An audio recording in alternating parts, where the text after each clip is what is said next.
ইলিশ মাছের জন্য কারো সংসার ভাঙে? আমার মায়ের ভেঙেছিল। মাত্র 500 টাকা দামের একটা ইলিশ মাছ খেতে চেয়েছিল বলে আমার মায়ের সাথে আমার বাবার সম্পর্কের বিচ্ছেদ ঘটে। গল্পটা তাহলে আপনাদের শুরু থেকেই বলি। আমার বাবা মা ভালোবেসে বিয়ে করেছিল, দুজনের প্রেমের বিয়ে, এবং তাদের ভালোবাসার ফসল আমি। কিন্তু আমার মাকে আমার দাদি কোনোদিনই মেনে নিতে পারেনি। আমার বাবা আমার দাদির সকল কথা অক্ষরে অক্ষরে পালন করত, কিন্তু মায়ের অমতে বিয়ে করায় আমার দাদি আমার মাকে দু চোখে সহ্য করতে পারতো না। আমার মায়ের কোনো কাজই আমার দাদির পছন্দ হতো না। প্রতিটি কাজ খুঁচিয়ে খুঁচিয়ে দেখতো। যদি কোনো কাজে ভুল পেত সেটা নিয়ে সারাদিন গালিগালাজ করতো। আর এটাই ছিল আমার দাদির নিত্যদিনের কাজ।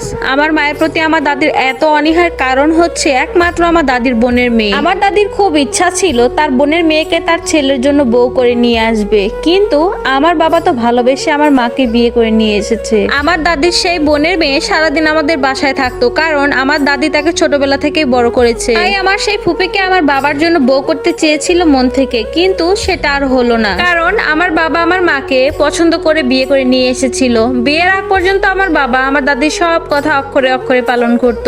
তাই না জানিয়ে বিয়ে করার এই ব্যাপারটা আমার দাদি এত বছরে হজম করতে পারেনি। তাই সমস্ত রাগ আমার দাদি আমার মায়ের উপরে ঝাড়তো। আমার মায়ের পছন্দের মাছ ছিল ইলিশ। ইলিশ মাছ খেতে সে খুবই ভালোবাসতো, কিন্তু আমার বাবা কখনোই বাড়িতে ইলিশ মাছ আনতো না। আনলেই আমার দাদি অনেক চেঁচামেচি করতো। বাসায় যেদিন ইলিশ মাছ আনার কথা চলতো সেদিনই আমার দাদি অনেক কান্নাকাটি করতো আর বলতো, তোর বউ আমাকে ইলিশ মাছের কাঁটা গলায় বাঁধিয়ে মেরে ফেলতে চায়। আসলে কাঁটাটা ছিল শুধুমাত্র অজুহাত। আমার দাদি কখনোই চাইতো না আমার মায়ের পছন্দের কোনো খাবার, কোনো জিনিস আমার বাবা এই বাসাতে নিয়ে আসুক। এরপর আস্তে আস্তে আমার মা ইলিশ মাছ খাওয়াটাই বন্ধ করে দেয়। আর আমার দাদি তো সব সময় একটা না একটা বিষয় নিয়ে আমার মায়ের সাথে লেগেই থাকতো। আর যখনই বাবা আসতো তখনই অনেক অনেক নালিশ করতো। আমার বাবা আমার মাকে বোঝাতো যে কতদিনই আর বাঁচবে, বয়স হয়ে গিয়েছে, তুমি একটু মানিয়ে নাও, একটা না একটা সময় তোমারও শান্তি আসবে। আমার মাও আমার বাবার সব কথা মেনে চলতো। আমি তখন অনেক ছোট ছিলাম, মাকে অনেক বোঝার চেষ্টা করতাম, কিন্তু কিছুই বুঝতে পারতাম না ঘটনা। শুধু প্রায় সময় দেখতাম মা মুখ বুঝে কান্না করতেছে। আমারও অনেক খারাপ লাগতো। আমার দাদি আমার মাকে দেখতে না পারলেও আমাকে খুবই ভালোবাসতো। বেশ কয়েকদিন পর আমাদের বাসায় হঠাৎ করে ইলিশ মাছ রান্না করা হয়। খাবার টেবিলে বসে আমার দাদি ইলিশ মাছের মাথাটা মাকে আনতে বলে, কিন্তু আমার মা ইলিশ মাছের মাথাটা আনতে পারে না। রান্না করার পর ইলিশ মাছের মাথাটা আমার মা খেয়ে ফেলেছিল। খাওয়াটারও একটা কারণ ছিল, কারণ আমার মা সেই সময় প্রেগনেন্ট ছিল। হয়তোবা তার মন চেয়েছিল, এর জন্যই না বলে খেয়ে ফেলেছে। আমার মা ভয়ে তড়িঘড়ি করে বড় একটা ইলিশ মাছের পিস দাদির প্লেটে তুলে দিতে চায়, আর তখনই আমার দাদি ইলিশ মাছের রান্না করার তরকারিটা সো মেরে উঠানের মধ্যে ফেলে দেয়।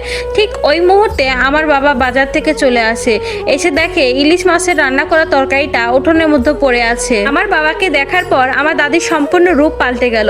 তখন আমার বাবাকে দেখে কান্না করে করে বলল, দেখ বাবা, তোর বউয়ের কাছে সামান্য একটা ইলিশ মাছের মাথা খেতে চেয়েছিলাম বলে তোর বউ সমস্ত রান্না করা তরকারি উঠোনের মধ্যে ফেলে দিল, আর কয়দিন পর তো তোর বউয়ের হাতের মারও খেতে হবে। এই বলে আমার দাদি সে কি কান্না আর অভিনয়! এটা দেখে আমার বাবা অনেক ক্ষেপে গেল। অনেকভাবে আমার মা আমার বাবাকে বোঝাতে চেয়েছিল, কিন্তু কোনোভাবেই আমার বাবাকে আমার মা কথাটা বিশ্বাস করাতে পারছিল না। এর কয়েকদিনের মধ্যেই আমার বাবা আমার মাকে ডিভোর্স দিয়ে দেয়। আমার এখনো স্পষ্টভাবে মনে আছে, মা যেদিন বাসা থেকে চলে যায় তখন বাবাকে বলেছিল, তোমার মতো কাপুরুষ স্বামী যেন কোনো মেয়ের না হয়। এই গল্পটা একটা আপুর জীবনের। আসলে শাশুড়ি ভালো না হলে প্রত্যেকটা মেয়ের জীবন একদম দুর্বিষহ হয়ে ওঠে। আমরা কেউই চাই না আমাদের শাশুড়ি এমন হোক। গল্পটা ভালো লাগলো তাই আপনাদের সাথে শেয়ার করলাম। এরকম গল্প যদি আরো শুনতে চান তাহলে কমেন্ট করে অবশ্যই জানাবেন। আর আমার আজকের ভিডিও কেমন লেগেছে অবশ্যই কমেন্ট করে জানাবেন। দেখা হবে পরবর্তী কোনো ব্লগ ভিডিওতে। সেই পর্যন্ত সবাই ভালো থাকবেন। আল্লাহ হাফেজ।